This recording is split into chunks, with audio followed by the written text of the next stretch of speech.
A judge denies a request for a delay in the state's transition to a managed care system.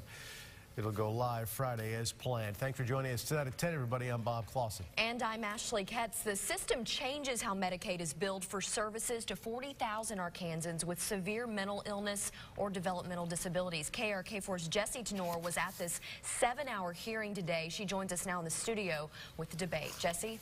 Yeah, Ashley and Bob, a state law passed back in 2017 created provider-led Arkansas shared savings entities, known as PASS, that operate like managed care companies. Now, starting March 1st, 3 of them will be responsible for paying for members' Medicaid services. Providers are concerned that deadline wouldn't be too rushed because they don't have necessary information from the PASS, like logins to be able to bill Medicaid.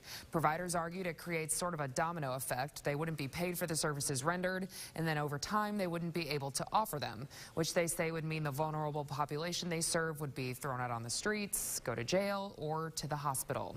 The Arkansas Department of Human Services asked the judge to dismiss the case, arguing there is no irreparable harm since there is no evidence that this new system won't work and providers won't be paid. The agency argued these providers voluntarily entered into these contracts with the PASS. They want this to happen, they just don't want it to happen now.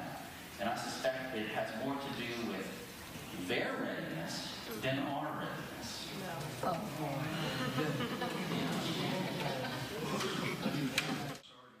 Pulaski County Circuit Judge Chris Piazza sided with DHS, agreeing there is no irreparable harm because nothing has happened yet. Even though he denied the temporary restraining order tonight, Piazza wants the case to keep the case open for 6 months in case the state, quote, runs into a disaster. DHS already delayed the system's rollout from January 1st to March 1st. During that time, a 4th pass dropped out, leaving about 2,500 patients to be split up amongst the 3 remaining passes. Ashley?